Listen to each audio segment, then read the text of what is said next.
essential to the Sanders campaign. It's hard to envision a scenario where Senator Sanders can get the number of delegates he needs to secure the nomination without winning Michigan.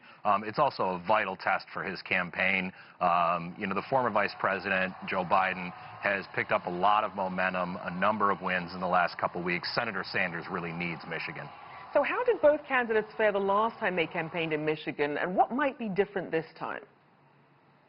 Well, in 2016, Senator Sanders won the primary in Michigan against Hillary Clinton by a very narrow margin, about 1% of the vote. And he was able to appeal to non-college educated white working class voters in a way that Hillary Clinton simply was not. I think what's different this time is that Joe Biden has some appeal for those voters.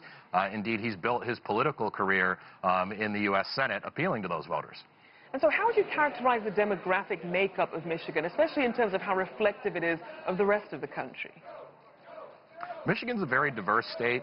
We have a very sizable African-American population in some of our largest cities and in some of the inner ring suburbs like Southfield in southeast Michigan.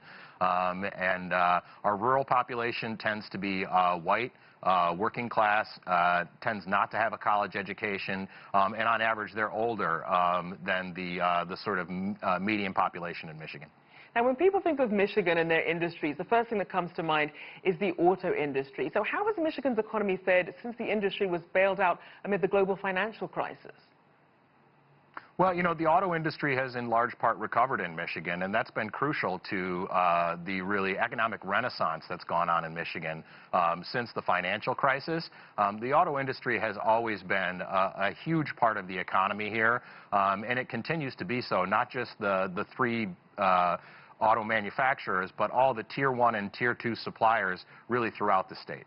And what are some of the other industries that perhaps don't get as much attention that are also growth drivers for Michigan? The agriculture industry is crucial to Michigan, whether that's agricultural products. We grow a lot of staple crops here. We grow cherries in northwest Michigan. The agriculture sector is very, very important. I don't think people outside Michigan always think of that.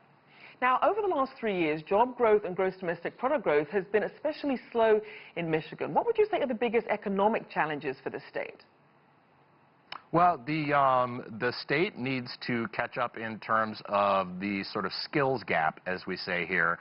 A lot of workers have lost jobs in some of the manufacturing industries and need to be retrained for new job opportunities. So I think that that's crucial, and also really fostering a culture of entrepreneurship in the state. For the last few decades, most folks in Michigan have, worked in a big industry, and that's not necessarily the case anymore. So the entrepreneurship is really important as well. And so then you raise an interesting point. How do the candidates differ in terms of their approach to international trade deals and how they're impacting manufacturing states like Michigan? Well, Bernie Sanders has really based his campaign in large part in Michigan around trade issues, just as he did in 2016, because it was successful for him in 2016, making the case to workers in manufacturing industries that the international trade system is not fair to them.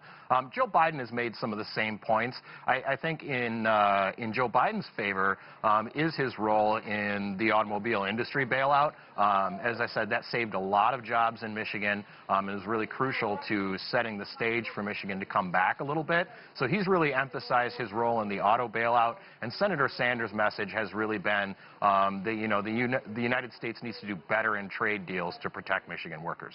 And are there any parts of both candidates' platforms that perhaps would rub Michigan voters the wrong way? Well, I think Senator Sanders is perceived as being very, very liberal. Some of those same white working class voters that he appealed to in 2016, largely because they didn't like Hillary Clinton, they don't like some of his stances on social issues. He's viewed as being very, very far to the left. I think in terms of Joe Biden, there are ongoing questions about, how much energy he's got for a run for the office, certainly that have been raised by the Sanders campaign. I think the other thing that Joe Biden really has to contend with is the sort of groundswell of support for the progressive movement within the Democratic Party. He's styled himself as a moderate, and that appeals to a lot of voters, but there's a subset of young voters that it really does not appeal to. All right, great.